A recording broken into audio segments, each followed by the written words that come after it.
Hello again, everyone. I'm Sophie, and I'm currently at Kecara Forest Retreat, Bentong, Malaysia. And this is the book that I'll be reading from by my guru, His Eminence the 25th Sam Tuku Rinpoche. Nothing changes, everything changes. I'm on the subject of nothing changes. The topic, every single person that comes to you will leave you happy. And this is on page 39.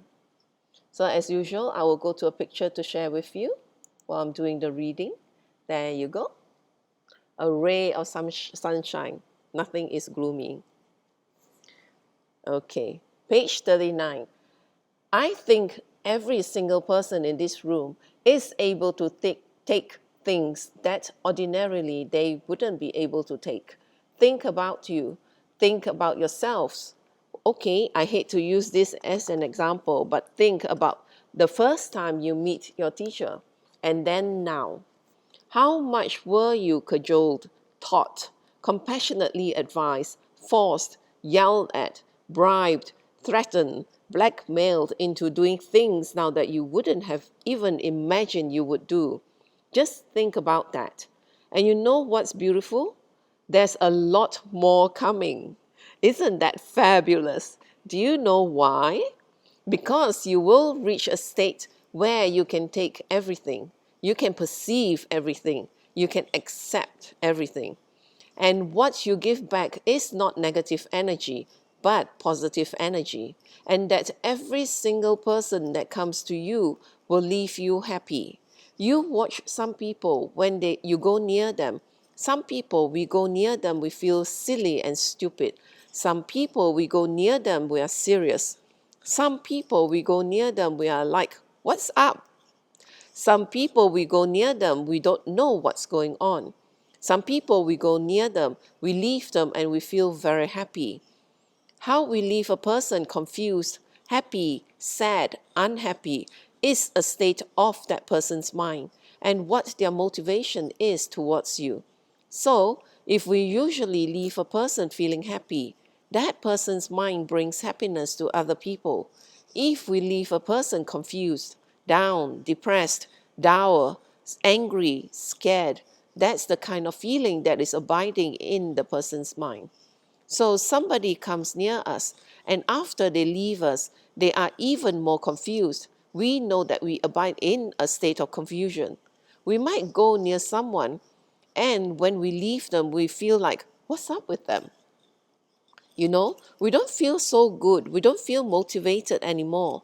Maybe we were very motivated until we talked to them. Then we go like, ugh, because why? They bring you down with their energy. Some people, we go near them. After we leave, we feel very angry. We listen to their perspective. We listen to their brain. We listen to how they talk, their views, and we feel, ew, why like that? And some people, we go to them and we leave and we feel happy. Not happy as in just jokes and jokes. Happy as they give us something new to think about, a new way. And then we think, oh, I feel happy. So just think, when we listen to the Dharma even once, when we listen to the Dharma 2 times, 3 times, 10 times, 20 times, we will see our minds expand and grow. Definitely. If the Dharma is authentic, the lineage is authentic, the motivation of the teacher and the students, both back and forth, are authentic, there will definitely be a transmission of the mind, definitely. Some people can even come to a Dharma teaching angry and leave released. Some people can come anxious and leave released. Some people can come depressed and leave happier. Some people can even come with a mind that's not sure and they can leave happy. You see, we can't judge anybody's life and we can't pinpoint anybody's life. And we can't say anybody is doing right or wrong. We can't, but the Buddha can. If the Buddha can't, why do we take refuge in the Buddha? So, some people can very much say, oh, you can't judge me. You can't judge that person. You can't judge him. You can't judge her. Of course you can, if you reach a certain level of the mind. So don't speak for the whole population with your level of the mind. You can't judge and you are in darkness. But it doesn't mean everybody else is. There are beings out there. If the Dalai Lama comes along or Lama Yeshe comes along and says to you, oh, you know, you're doing this wrong, wrong, wrong, and you should do like that, and that person should do like that. And you say, well, you have no right to judge me. Then who does? I mean, it's not right or wrong. You have to understand there are levels of attainments in people's lives and their minds. So the Buddha can judge us, but not in the Western detrimental way.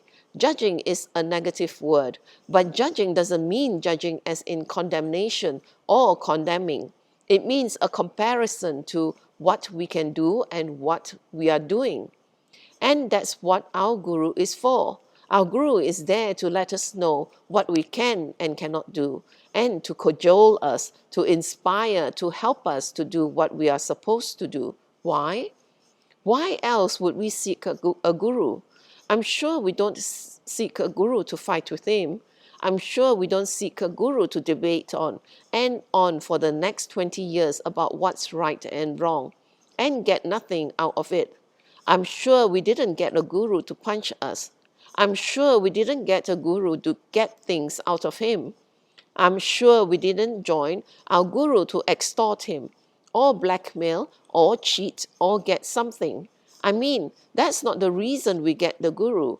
We can do that to everybody else in our lives. Maybe we have. But that's not what we do to our Guru. Why?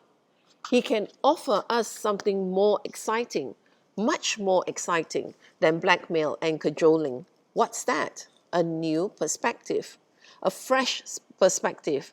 So if you think about when you enter the Dharma and you listen to the holy teachings of Lord Buddha up until now, and if you've seen your mind expand and you're able to bear things that you normally are not able to bear, that ability from day one until now is Dharma, not other people, whether they are practicing Dharma or not your neighbors, not your friends, not anyone, but your ability to tahan. Now listen carefully. Your ability to tahan people who are not practicing Dharma, who are not doing spiritual practice, who are not good people, your ability to put up with them happily, continuously, is Dharma. Whether we live for others or we live on the basis of others, our attitude will be different. Page 42. So that's the secret. Dharma is not you enter a group and everybody is fabulous and they are wonderful and everybody's enlightened. No, that's not Dharma.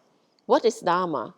Dharma is how much the person does to you, within and without Dharma, and you don't become discouraged. Do you know why? Because your motivation was never based on them. Your motivation is based for them, not on them, for them. If your motivation is based on them, oh, if they practice, I practice, then of course your mood will go up and down. If your motivation is for them, then whether they are up or down, you are up and you want to make them upper, higher. Definitely. So we have to think very, very carefully. When we are in Dharma, the proper motivation is essential from day one. Why is it essential? Because if you create the motivation for the sake of others, I will listen to the Dharma for the sake of others. I will study the Dharma for the sake of others. I will read the Dharma for the sake of others. I will meditate and pray, and I will put up with difficulties for the sake of others.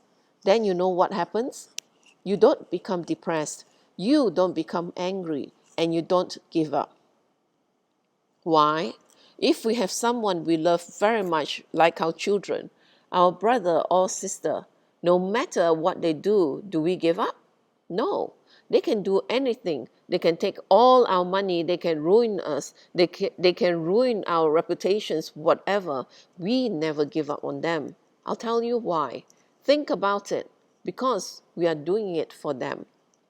We want them to be happy. We want them to have a good life. We want them to have realizations. So, if it takes up to 30 years to give that realization, even if we die and see them not realize, on our last breath, we will advise them, take care, or do this or do that. Don't let that person cheat you, or don't go with that nasty girl, or something. We will definitely say, even in our last breath. You know, you've seen mothers dying. You don't lose the crops. Don't forget to water the crops, and they die. Why is that? Because they have never lived on the basis of you. They have lived for you. So whether we live for others or we live on the basis of others, our attitude will be different. So people who get upset easily, or they get into little Dharma group and say, oh, those people are all saints, I'm not going to do it. You're not going to do it for them. You don't say, oh, I quit the group because they are all so powerful, so wonderful. Because I've heard people like that. Oh, they're too advanced for me, I'm getting out of here. And then I've heard people also say, nobody here practices, I'm getting out of here. You see, that's the wrong motive. Either way, I will tell you why. Because you're not practicing on the basis of them. If they are enlightened, there's another 5 billion people out there who's not. If they are not enlightened, well, join the rest of the other 5 billion people who are not. So our practice is not based on people or the group. It is based on compassion for them, for others. So if we are going to think, if they shout at me, I shout back at them. If we have that kind of attitude, that's not a Dharma attitude. I will tell you why. It's not a Dharma attitude because it doesn't benefit them or benefit us. Very simple. So when we want to do spiritual practice, it can't be on the basis of that, or on the basis of if I have this, if I have that, if I get this, if that person is like that, if the group is like that. Some people, when little things happen, they just drop out, they just disappear, they are just gone. Why? Their practice was not for anyone. It wasn't even for themselves. It was on the basis of people. Maybe socially they can get together. Maybe it was an opportunity. Maybe it was for fun. Maybe it was for intellectual stimulation. Maybe it was just for their own benefit. Maybe it was just for, let's see what happens.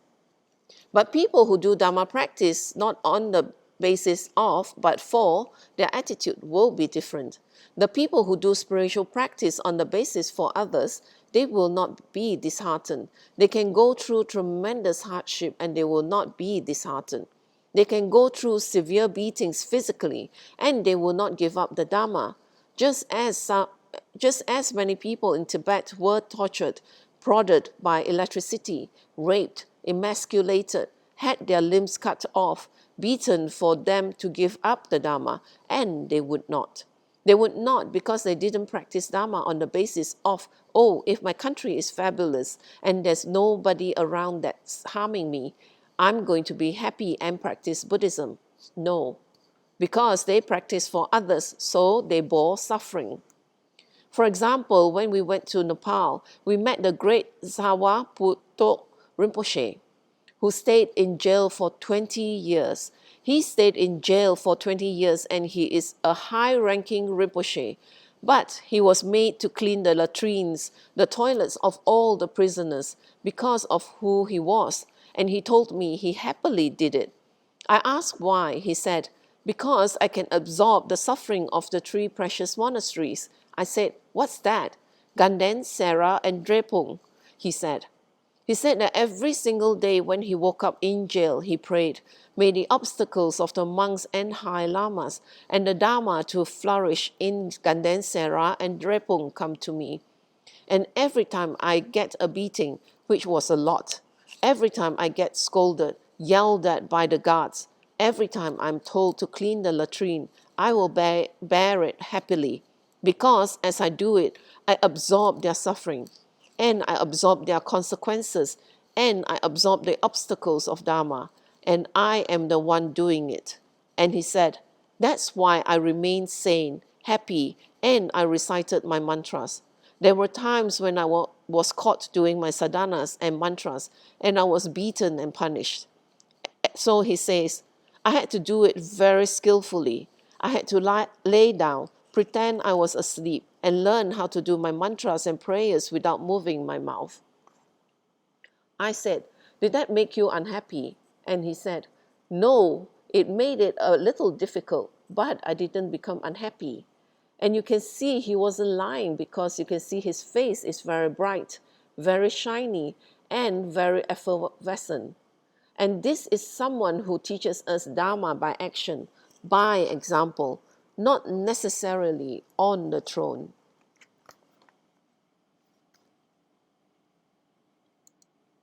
And with that, I end the session here. And as you can see, there's a difference between doing it for and doing it, what was it again? Sorry.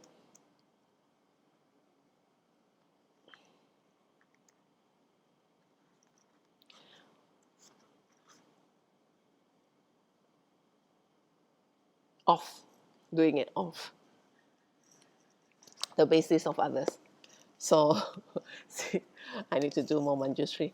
But anyway, so it's very important what Rinpoche teaches, that if you are doing it just off, on the basis of someone, then very easily you can give up, because there's no reason for you to do it.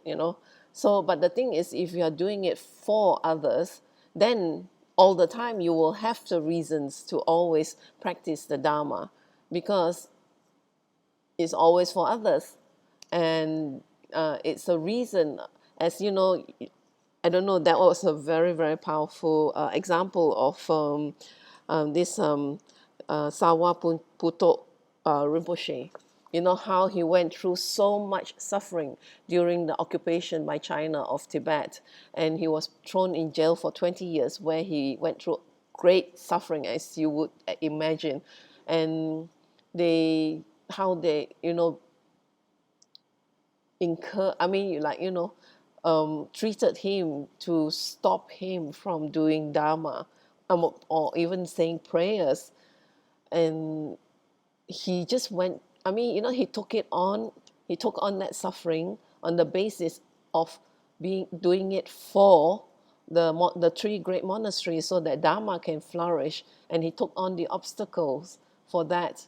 And so, and he remained, happy, in a state of happiness, that he's able to do that.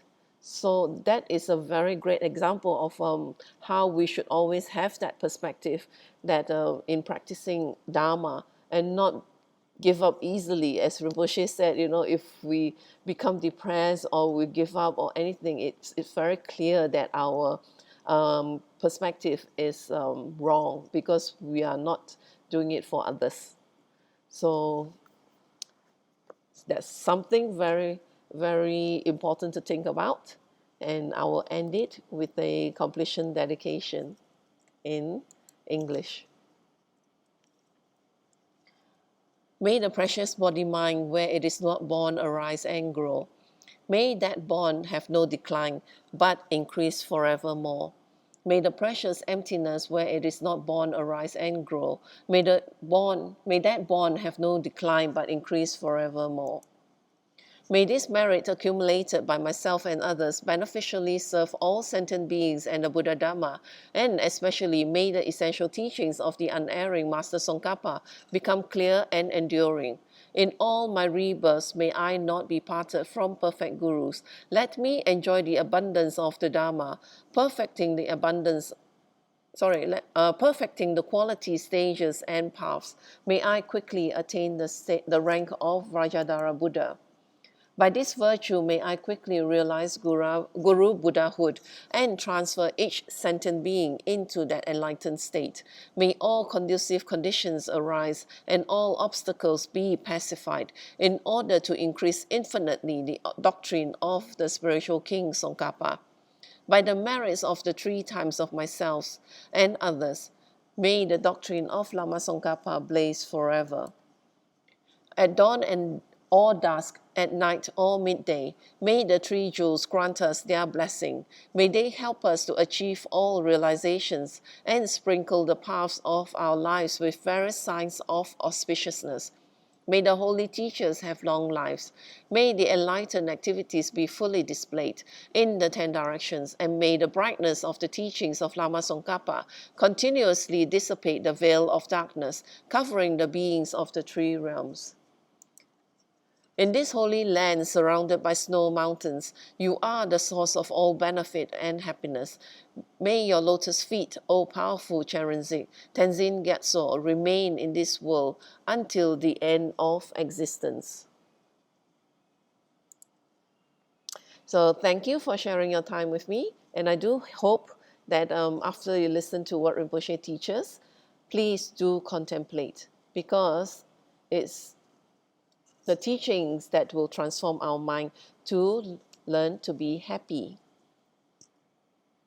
Thank you.